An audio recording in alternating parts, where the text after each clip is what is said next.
Hello दोस्तों, आप सभी का ईशानी एजुकेशन सेंटर में बहुत बहुत स्वागत है। आज हम एक उम्मीद के साथ आज हम आप लोग को एक बेहतरीन क्लास लेकर आए हैं और हम यहाँ से बताने की कोशिश करेंगे कि जो आपके जो सीबीएसई बोर्ड और जो आपके बिहार बोर्ड जो हैं यहाँ पर दिए हुए हैं, तो क्या इसको आपने इसको यहाँ से कैसे इसको सॉल्व कर सकते हैं, यानी सिलेबस को यहाँ से समझ सकते हैं। ये हम लोग देखेंगे इसके माध्यम से और समझने के लिए कोशिश करेंगे। ठीक है, तो देखिए, सबसे पहले आपको हम बता देते हैं कि जो आपके सीबीएसई बोर्ड हैं वो जो आपका एग्जामिनेशन डेट फिक्स हो चुका है, यानी निकल गया है। आपको हम जानकारी के लिए बता दें तो 17 जो फरवरी है, इस दिन से आपका पेपर क्या होगा, स्टार्ट हो जाएगा। ठीक है, तो अभी आपके पास अगर आज हम पकड़ ले तो 8 नवंबर है। ठीक है, ठीक है, ये आपको 8 नवंबर है, तो समझिए कि इधर 20 दिन, ठीक है, और फिर उधर 17 दिन, ठीक है, और फिर उसके बाद आपका 60 डेज, यानी लगभग अगर हम पकड़ कर चलते हैं तो कम से कम अभी आपके पास 97 डेज है। ठीक है, तो 97 डेज में आपको क्या करना है कि इसको तैयारी आपको स्टार्ट कर देना है। तो देखिए, हम यहाँ पर आपको बहुत सारे चीज़ों को जानकारी देने वाले हैं, जिसके आपके जो मैथमेटिक्स सिलेबस है ये आपको इजी पड़ेंगे पेपर में। ठीक है, तो इससे क्या होगा कि आपको बहुत सारे हेल्प यहाँ से मिल जाएंगे और यहाँ से आप कहीं ना कहीं इस पेपर को पास भी हो सकते हैं। तो देखिए, अभी आपको हम दिखाते हैं कि यहाँ पर जो है आपका सिलेबस दिया हुआ है। ये आपको देखिए, यहाँ पर ये आपका यूनिट नेम है और यहाँ पर मार्क्स वाइज इसको वेटेज किया गया है। तो देखिए, आपको जो फर्स्ट होते हैं, जो फर्स्ट दिया है, चाहे वो आपका बिहार बोर्ड हो या आपका सीबीएसई बोर्ड हो, ठीक है, एटलीस्ट दोनों का सिलेबस लगभग सेम है। यहाँ पर क्वेश्चन थोड़ा आसान पूछा जाता है, ये आसान पूछा जाता है, और यहाँ पर थोड़ा हार्ड पूछा जाता है। ठीक है, यही है, बाकी कुछ नहीं है, यहाँ पर आपको समझ में आएगा। ठीक है, तो अभी हम लोग बात करेंगे कि जो रिलेशन एंड फंक्शन होते हैं ये कितने नंबर के आपके पेपर में पूछे जाते हैं। तो ये पेपर में आपको 8 नंबर का पूछा जाता है, यानी 8 नंबर आपके पेपर में कहीं ना कहीं ये आपको देखने को मिलेगा। उसी के बाद अगर हम बात करें तो यहाँ पर आपको देखने को मिलेगा कि जो आपका अलजाब्रा है, ठीक है, तो अलजाब्रा में क्या क्या आएगा। तो देखिए, अलजाब्रा में आपको यहाँ पर मैट्रिक्स आ जाएगा। ठीक है, आपका डिटर्मिनेंट्स आ जाएगा यहाँ पर और मैट्रिक्स आ जाएगा। ये कम से कम आपको 10 नंबर के पूछा जाएगा और ये सबसे इजी होते हैं ये वाले। ठीक है, और ये वाले यहाँ पर हमने डबल टिक कर दिया है। ठीक है, उसके बाद आपको सिर्फ पेपर पास करने से यहाँ पर जो है आपका कैलकुलस जो है ये आपको यहाँ पर दिख रहा है कि ये कितने नंबर का पूछेगा। तो जो आपके कैलकुलस है वो कहीं ना कहीं आपको 35 नंबर के पेपर में पूछे जाते हैं। तो ये बहुत बड़ी वेटेड है, ये आपको समझ में आना चाहिए। अभी है कि वेक्टर, ठीक है, वेक्टर एंड 3 डायमेंशनल ज्योमेट्रिक, ये आपको 14 नंबर का पूछा जाता है। ठीक है, तो यानी वेक्टर को अगर हमने कर दें तो 8 नंबर वेक्टर से पूछा जाता है और इसे आपको 6 नंबर का पूछा जाता है। तो कहीं ना कहीं ये भी एक वेटेड चैप्टर आपको यहाँ से देखने को मिल रहा है।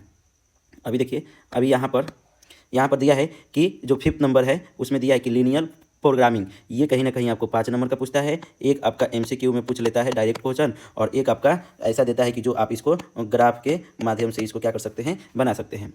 उसके बाद है प्रोबेबिलिटी, तो प्रोबेबिलिटी भी 8 नंबर के पूछता है, ये भी आपका इजी है। और जो आपके इंटरनल असेसमेंट है ये भी आपको कहीं ना कहीं ये 20 नंबर का, ये आपको कहाँ से मिलेगा, तो ये आपके स्कूल या कॉलेज से मिल जाएगा। ठीक है, अब देखिए टोटल जो मार्क्स है वो आपको 100 है। ठीक है, अब इसको हम लोग किस तरह से पास करेंगे इस पर ध्यान देते हैं। ये देखिए, अब आपको मालूम है कि जो टोटल दिया हुआ है वो आपको 100 नंबर का पेपर होते हैं, और इसमें जो एक्सटर्नल है जो आप पेपर देंगे वो आपको 80 नंबर है, और कहीं ना इंटरनल आपको 20 मार्क्स के लिए है। तो ये आपको यहाँ पर समझ में आ गए होंगे। अब मैं थोड़ा सा आपको बता दूँ कि यहाँ पर जो पैटर्न है ये आप थोड़ा सा ध्यान रखेंगे कि जो MCQ जो है ये आपको 20 नंबर का पूछेगा, और जो आपका सब्जेक्टिव है ये कहीं ना कहीं आपका 60 नंबर का पूछेगा।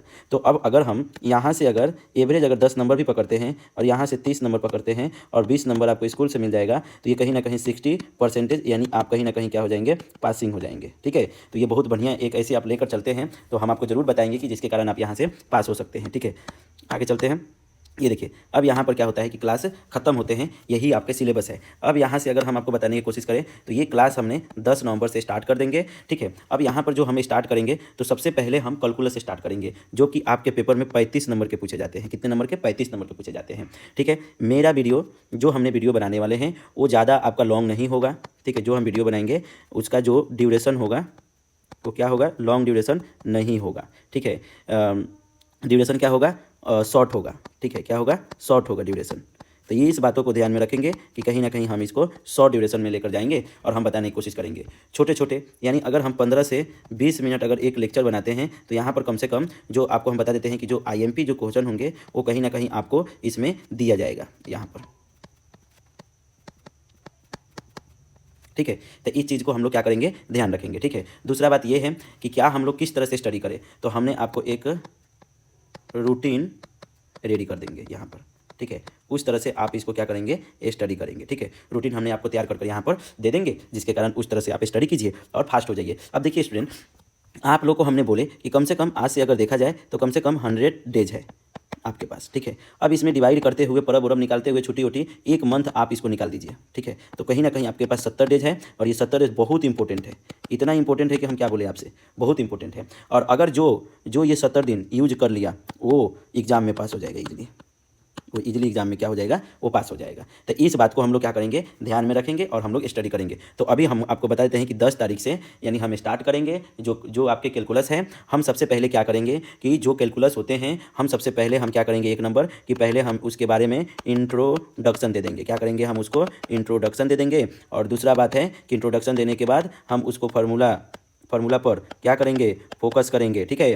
और जब तक फार्मूला पर फोकस नहीं होगा तब तक आपका क्या होगा, आपको सॉल्व करने में बहुत सारे दिक्कत होंगे। तो सबसे पहले यहाँ पर हम देखेंगे कि पहले इंट्रोडक्शन क्या है, थोड़ा सा आपको ये भी तो जानना जरूरी है ना कि जो पढ़ रहे हैं उसका यूज कहाँ है। इंट्रोडक्शन में आपका होगा यूज कहाँ है, ठीक है, ये मतलब यूज कहाँ पर होते हैं। और जो फार्मूले हैं ये फार्मूले सब IMP फार्मूले होंगे, इससे भी आपके पेपर में डायरेक्ट आपसे पूछा जाएगा। तो देखिए स्टूडेंट, हमने बहुत अच्छे से बताया आपको, इसमें कहीं भी दिक्कत नहीं होना चाहिए। और हम लोग इसको क्या करेंगे, आगे की तरफ हम इसको बताने की कोशिश करेंगे। और हम स्टार्ट कर रहे हैं 10 नवंबर से, तो प्लीज़ आप लोग सब आदमी जुड़िए। और जो भी हमारे चैनल को सब्सक्राइब नहीं किए हैं तो प्लीज़ स्टूडेंट आप लोग सब्सक्राइब कर लीजिए। अगर जितने भी बिहार के बच्चे हैं यानी बिहार बोर्ड के 12 क्लास उस सब को जुड़िए, ठीक है। और जो आपके CBSE क्लास के बच्चे हैं वो भी जुड़िए पूरे, ठीक है। हम यहाँ से आपको हम एग्जाम में जरूर पास करा देंगे, ठीक है। ये ऐसा नहीं है कि हम एग्जाम में नहीं पास कराएंगे, ठीक है। तो प्लीज़ आप लोग जुड़िए और हम लोग 10 तारीख को देखते हैं और वहाँ पर बहुत अच्छी तैयारी करेंगे।